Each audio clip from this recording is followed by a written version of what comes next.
नमस्कार, मी अश्विन बापट. पैसा झाला मोठामध्ये आपल्या सगळ्यांचं स्वागत. गेल्या आठवड्यामध्ये पश्चिम बंगालमध्ये 20,000 कोटींचा गंडा घालणाऱ्या शारदा चिटफंड कंपनीचा पर्दाफाश झालेला आपण पाहिला. जवळपास 30 लाख गुंतवणूकदार देशोधडीला लागले. शारदा चिटफंडचा मालक सुदीप्तो सेन आणि त्याचे 2 साथीदार देबजानी मुखर्जी आणि अरविंद सिंग चौहान यांना अटक करण्यात आली आहे. चिटफंडाचा हा घोटाळा अशा प्रकारचा पहिला घोटाळा नाहीये. 1982 साली चिटफंड कायदा अस्तित्वात आल्यापासून या कायद्याचा दुरुपयोग करून कोट्यवधी गुंतवणूकदारांनी आपली घामाची कमाई अगदी हव्यासापोटी अक्कलखाती जमा केली आहे. शारदाचं प्रातिनिधिक उदाहरण समोर ठेवून आज आपण अशा गुंतवणूकदारांनी काय काळजी घ्यावी याविषयी बोलणार आहोत आणि त्यासाठी आपल्या सोबत आहेत आपले गुंतवणूक सल्लागार निखिल नाईक. नाईक सर, तुमचं स्वागत. आणि नाईक सरांशी बोलण्याआधी त्यांच्याकडनं सविस्तरपणे जाणून घेण्याआधी आपण पाहूयात चिटफंड नेमकं कसं काम करतात.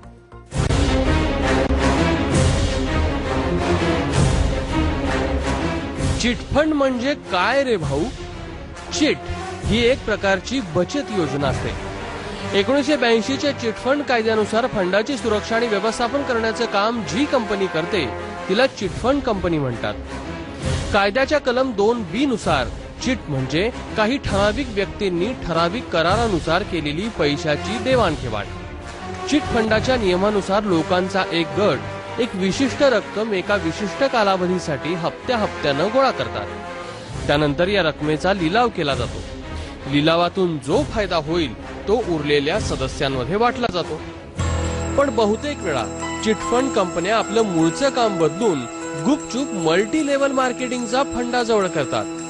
म्हणजे तुम्ही स्वतःचे तर पैसे भरायचेच, कंपनीसाठी आणखी काहींचे पैसे आणि सदस्य आणायचे, त्या बदल्यात कमिशन कमवायचं, अशी या कंपन्यांची स्कीम असते. स्कीम मधले लोक आणखी एक चिटफंड तयार करतात. फंडाच्या सभासदांना मोठा परतावा देण्याचं आश्वासन दिलं जातं. कंपनीचे एजंट गावोगावी फिरतात. वर्षात 2 वर्षात किंवा अगदी काही महिन्यातही पैसा दुप्पट किंवा तिप्पट करण्याचा आमिष दाखवून पैसे गोळा करतात. बहुतेक कंपन्या सुरुवातीला मोठा परतावा देतात आणि मोठी रक्कम गोळा करून गायब होतात. लोकांकडे कपाळावर हात मारून घेण्याशिवाय काहीच पर्याय राहत नाही.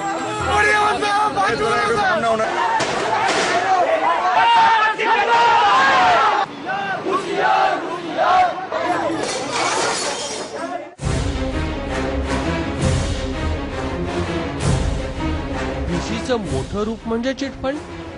स्थानिक व्यापारी किंवा गृहिणींची भिशीची संकल्पनाच मोठी केल्यावर त्याला चिटफंड असं म्हणता येईल. गावातल्या महिला एकत्र येऊन पैसे गोळा करतात. मग त्यातूनच काही सदस्यांना कर्ज वाटप केलं जातं. त्यातून मिळणारं उत्पन्न सगळ्या सदस्यांमध्ये वाटलं जातं. प्रत्येक सदस्याला ठरलेल्या दिवशी ठरलेली रक्कम भिशीसाठी जमा करणं बंधनकारक असतं. खरं तर चिटफंडाला प्रोत्साहन मिळतं ते बँकांमधल्या किचकट व्यवहारांमुळे. बँकांमध्ये आपण ठेवलेल्या रकमांवर व्याज कमी मिळतं. कर्ज घेण्यासही अडचणी येतात. त्यामुळेच चिटफंड, मल्टी लेव्हल मार्केटिंग आणि भिशी सारख्या जोखमीच्या गुंतवणुकीकडे गोरगरीब वळताना दिसतायत.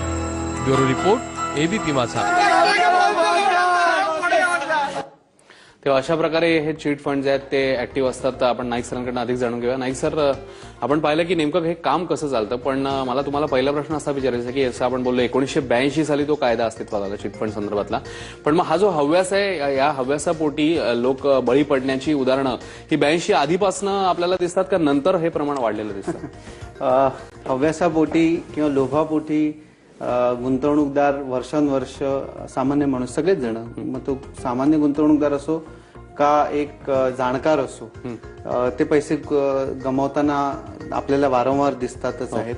आणि मला वाटतं ही म्हणजे चिटफंड, मी कुठेतरी वाचत होतो की चिटफंडची ही संकल्पना काही ठिकाणी द्रविडियन काळामध्ये देखील उल्लेख केला गेला आहे याचा, की मलाबार कुरी म्हणून प्रकारचं एक चिटफंड ती चिठ्ठी निघायची त्या काळामध्ये, असा केरळामध्ये कुठेतरी उल्लेख आहे.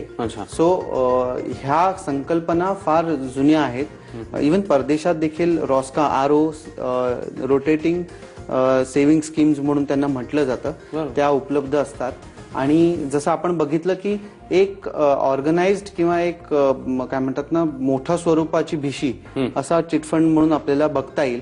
पण जसं आपण त्या रिपोर्टमध्ये बघितलं की त्या चिटफंडला मूळ उद्देश काय होता, तर एखाद्या व्यक्ती आहे ज्याच्याकडे पैशाची उपलब्धता नाहीये, त्याला बँकेकडनं कर्ज घेऊ शकत नाही तो, किंवा एखाद्या व्यक्ती आहे ज्याच्याकडे पैशाची उपलब्धता नाहीये, त्याला बँकेकडनं कर्ज घेऊ शकत नाही तो, किंवा शॉर्ट टर्म साठी कर्ज हवंय त्याला, किंवा त्या महिन्यामध्ये त्याला नेमके पैसे हवेत मुलीच्या लग्नासाठी, मुलाच्या शिक्षणासाठी, किंवा दुसऱ्या काही घरकामासाठी, घरातलं काही हे असेल, काम असेल तर ते काढलंय, तर ते पैसे पूर्णतः भरता येणार नाहीत, तर त्याला 12 जण येऊन मदत करत असतात.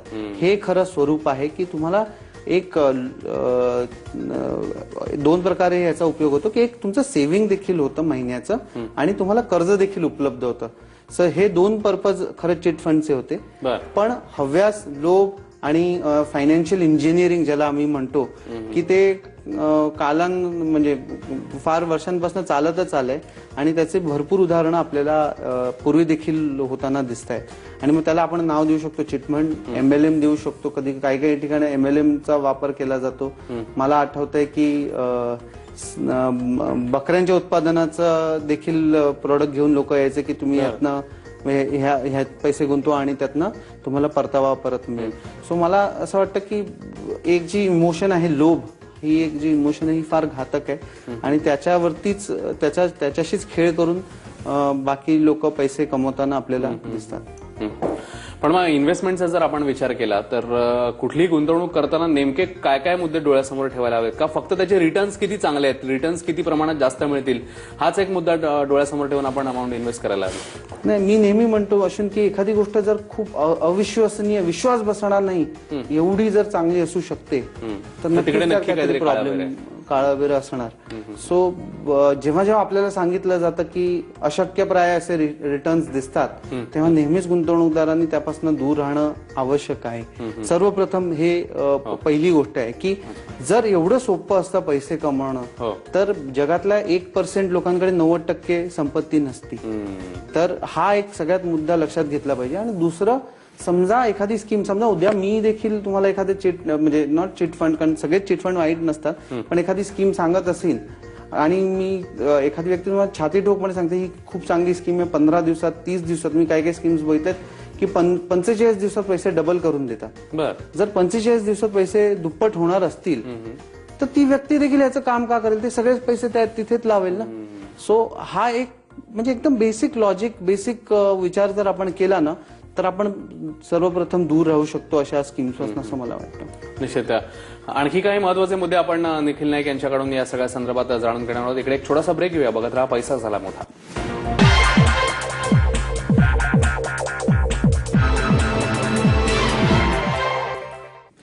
ब्रेक नंतर पैसा झाला मोठामध्ये आपल्या सगळ्यांचं पुन्हा एकदा स्वागत. चिट फंडच्या चिटिंग पासून कसं नेमकं वाचायचं, कुठले कुठले महत्वाचे मुद्दे लक्षात घ्यावे याच्याबद्दल आपली चर्चा सुरू आहे. आपल्यासोबत आहेत गुंतवणूक सल्लागार निखिल नाईक. नाईक सर, आपण ब्रेक पूर्वी काही मुद्दे जाणून घेतले. तुम्ही सांगितलं की कुठे नेमकं प्रॉब्लेम होऊ शकतो, पण आणखी मला तुम्हाला असं विचारायचं की तुम्ही अनेक गुंतवणूकदारांच्या संपर्कात असता, तर नेमकं ती मानसिकता काय असते याचं? कारण जसं आपण म्हणतोय की अनेक प्रकरणं उजेडात येऊनही पुन्हा पुन्हा लोक अशा स्कीम्समध्ये पैसे गुंतवताना आपल्याला आढळतात. 2 गोष्टी मला दिसतात. एक तर ना सगळ्यात महत्वाचा असतो की एक लोभ ही एक तर गोष्ट अशी आहे की जिकडे हव्यास जो आहे ना तिकडे, आणि एक पुस्तक लिहिलेलं आहे की युअर मनी युअर ब्रेन.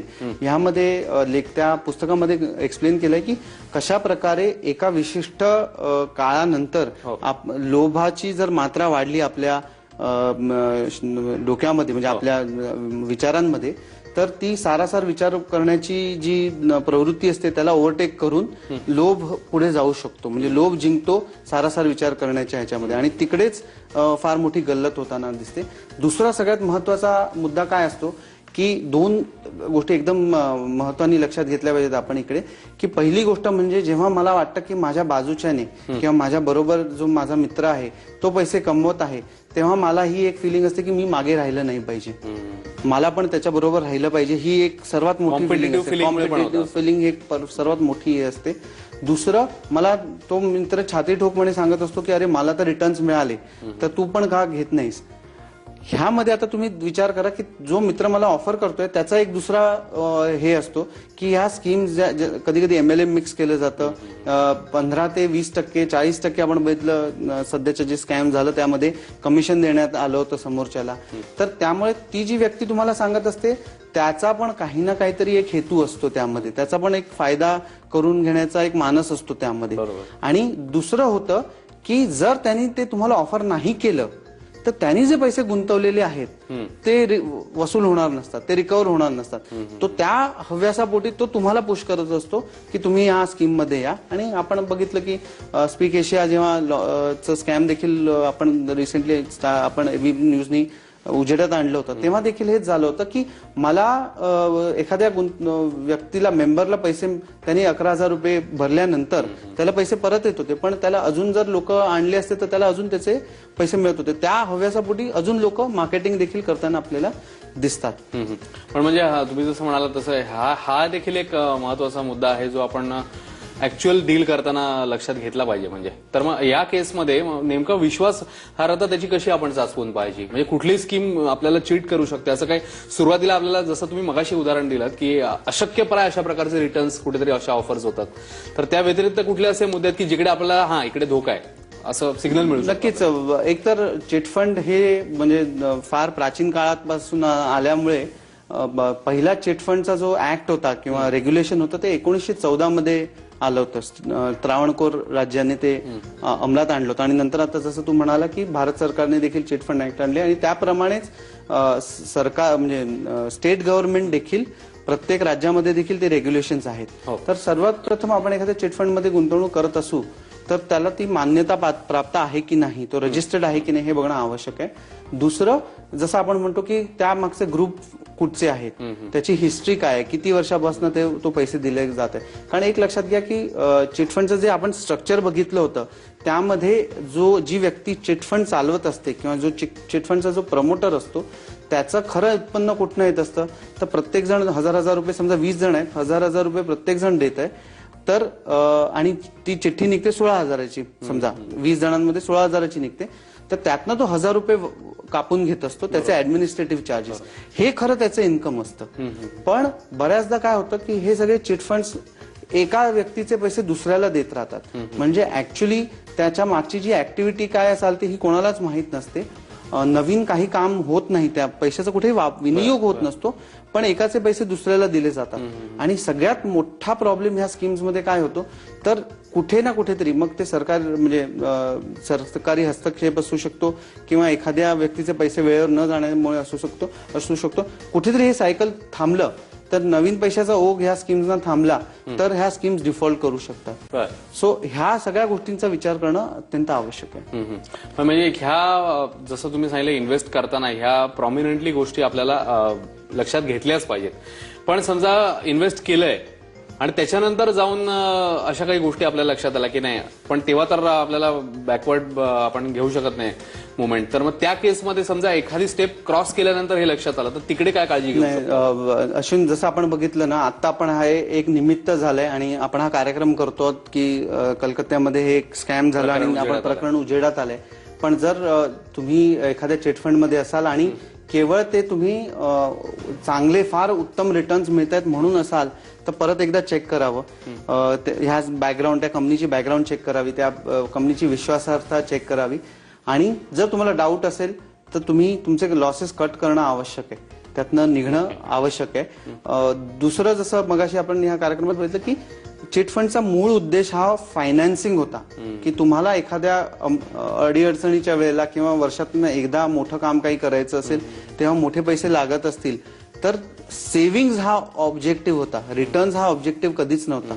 त्यामुळे जर तुम्ही परताव्याच्या अशा स्कीम्स मध्ये आहात आणि तो फार जास्त रिटर्न्स देण्याचे तुम्हाला आमिष दाखवलं गेलं असेल तर थोडंसं सावधान राहून तुमचे लॉस कट करणं आवश्यक आहे. बऱ्याचदा असं होतं की ह्या स्कीम्स मध्ये आपण गुंतवतो 10,000 रुपयाचे, मी बघितले 45 दिवसात किंवा 90 दिवसात दुप्पट देतात. तर ते पहिल्या सायकलमध्ये मला दुप्पट मिळाले की मी 20,000 तर घालतो, जे 20,000 मिळाले मला 10चे ते मी नक्कीच घालतो. मग त्यानंतर परत माझे अजून बाहेर दुसरे FD किंवा बाकीच्या ठिकाणचे पैसे काढून मी परत ते त्यामध्ये गुंतवायला जातो. सो जास्त रिटर्नच्या लोभापायी. आणि हे 2-3 सायकल चालली की मग प्रमोटर्स पोबारा करताना आपल्याला दिसतात. सो माझ्या मते एकतर सगळ्यात प्रथम लक्षात घेतलं पाहिजे की हे एक सेव्हिंगचं साधन आहे. दुसरं, जर खूप हाय रिटर्न्स असतील आणि तरी तुम्हाला एकतर या वाटेला जाऊ नये, जर हाय रिटर्न्सचे जे चिट फंड्स असतात, जे रजिस्टर्ड नसतील असे चिट फंड्स असतात, तिकडे वाटेला जाऊ नये. पण तुम्ही जर गेला असाल तर तुमचे जे कष्टाचे पैसे आहेत ते सगळेच्या सगळे गुंतवले नाही पाहिजेत. एक 5%, 2%, 4% तुम्ही गुंतवले, तुम्ही त्यावरतीच समाधानी राहून त्यातच तुमची म्हणजे तुमचं रिस्क वाढवली पर्सेंटेज कमी राहतं. निश्चित. याच अनुषंगाने आणखी काही महत्वाच्या मुद्द्यांवर आपण इकडे प्रकाश टाकणार आहोत. पुन्हा एकदा छोटासा ब्रेक घेऊया. बघत राहा पैसा झाला मोठा.